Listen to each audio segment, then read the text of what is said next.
A Federação dos Trabalhadores na Agricultura do Rio Grande do Sul, a FETAG, decidiu realizar novas mobilizações para cobrar medidas de apoio aos produtores afetados pela estiagem. A gente segue falando sobre esse assunto e sobre o que está previsto nessa mobilização com Eugênio Edevino Zanetti, que é vice-presidente da FETAG. Seja muito bem-vindo, Eugênio. Uma boa noite.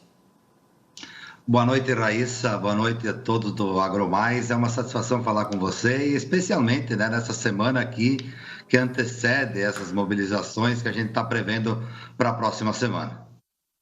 Sua presença. E antes da gente falar então dessas mobilizações que estão previstas, eu queria que você atualizasse sobre a situação dos produtores afetados pela seca, como eles estão hoje, né? Quais são as principais dificuldades? Perfeito. A gente estava prevendo, os institutos de meteorologia previam essa estiagem e nós fizemos os levantamentos, levantamos a pauta que ia precisar para socorrer os agricultores familiares dessa estiagem ainda em dezembro de 2021. A ministra Tereza Cristina esteve aqui no estado do Rio Grande do Sul, lá no município de Santo Ângelo, ainda no mês de janeiro. E, infelizmente, todas aquelas previsões da Laninha se confirmaram, e não é à toa que 427 municípios dos 497 que tem no Rio Grande do Sul decretaram situação de emergência. Então, a ministra esteve aí ainda no mês de janeiro, com uma equipe de peso, vieram os técnicos do Ministério da Agricultura, vieram os técnicos do Ministério da Economia, técnicos do Banco Central, do Tesouro Nacional. A Conab esteve fazendo o levantamento no estado do Rio Grande do Sul. Então, eu acho que já deu tempo mais do que suficiente para o governo fazer as contas que precisavam e anunciar essas medidas de socorro aos produtores rurais do Rio Grande do Sul. Então, em muitos municípios estão colhendo soja agora que não pagam o óleo diesel para colher a produção, aquela pouca produção que colheu, Estive hoje mesmo na região lá de 15 de novembro e a média dos agricultores estão colhendo aí é de 5 a 10 sacas de soja. Aquele que colhe 20 sacas de soja num hectare, ele já se dá por satisfeito. Pior situação se encontra também os produtores de leite. Eu tenho dito que os produtores de leite estão com 3 estiagens nas costas, A estiagem da falta de comida, não puderam fazer a silagem, não rendeu. Eles estão com o milho que não produziu, Então eles não têm comida para dar para o gado. Eles estão com a estiagem, eu falo da baixa do preço pago ao produtor e também os elevados custos de produção, O óleo diesel, os fertilizantes, todos esses insumos explodiram de preço e os nossos produtores estão passando por um momento de grande dificuldade. Então, a sensação que a gente tem é que o governo federal está nos virando as costas nesse momento que eles mais precisam de ajuda. Certo, daqui a pouquinho eu vou inclusive falar mais sobre a questão dos produtores de leite, em relação à tarifação das exportações. Mas antes, então, qual retorno vocês tiveram do Ministério até agora? Como é que estão as tratativas e o que vocês já planejam para a semana que vem?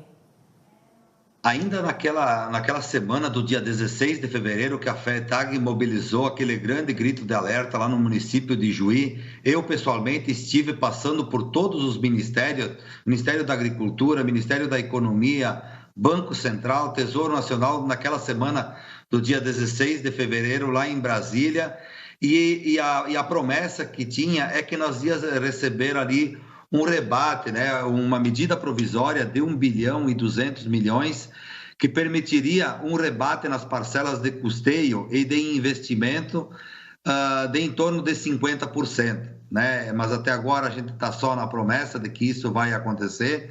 Hoje mesmo estivemos em contato com o Ministério da Agricultura, dizendo que a medida provisória ela está para ser editada e depois ela precisa ser regulamentada através de um decreto presidencial.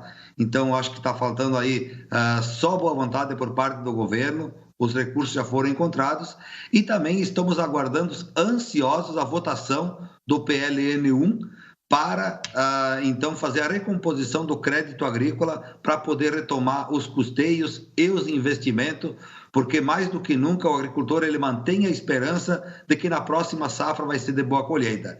E estamos na expectativa de fazer o plantio da safra de inverno, de ter um trigo com a falta do trigo no mercado mundial, então a gente tem expectativa de ter um bom preço, então os agricultores precisam de crédito.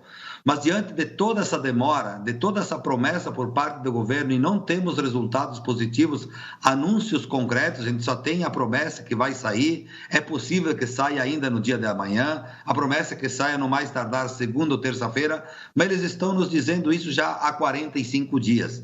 Então a FETAG vai mobilizar os agricultores já na próxima semana, na segunda-feira, nós vamos fazer uma reunião de coordenadores ali para definir, então, as estratégias de mobilização, e a tendência é que a gente fique mais do que um dia mobilizado, que seja iniciado na terça, quarta, quinta-feira, e até que a gente não tenha anúncios concretos, nós vamos estar mobilizando os agricultores e fazendo um grande ato aqui em Porto Alegre, né? Provavelmente será na próxima quinta-feira.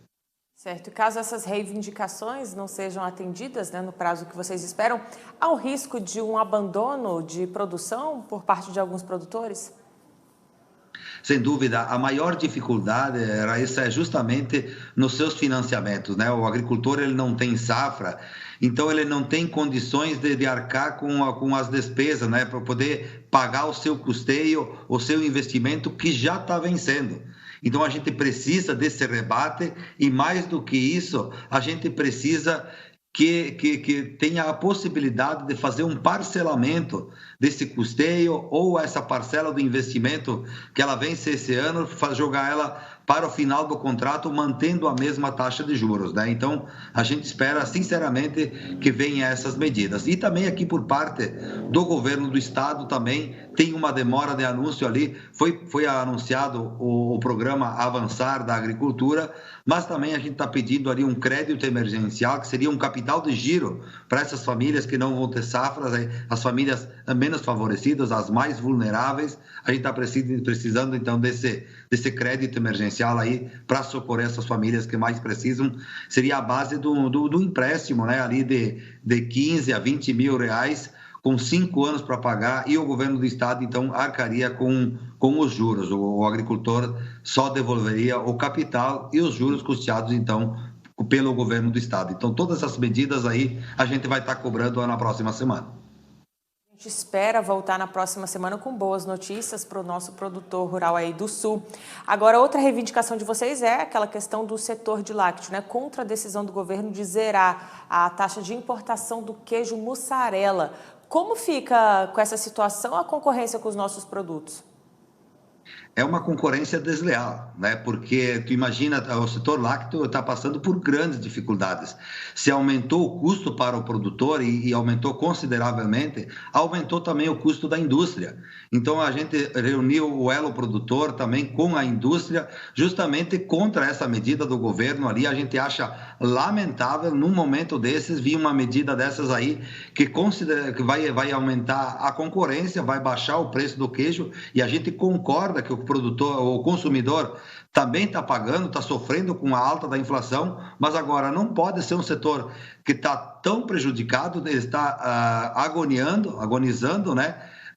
Então vinha essas medidas aí que vêm prejudicar assim fortemente, e é uma concorrência desleal, porque os nossos produtos são taxados com uma taxa de impostos, especialmente aqui no Rio Grande do Sul, uma das mais altas do nosso país, e vai vir então um queijo sem imposto nenhum, né? Vindo a exemplo que já acontece aqui do Mercosul, agora abre a concorrência como a Nova Zelândia e também da Europa. Então é lastimável essa medida do governo, justamente no momento que o produtor e a indústria láctea do Rio Grande do Sul mais precisavam.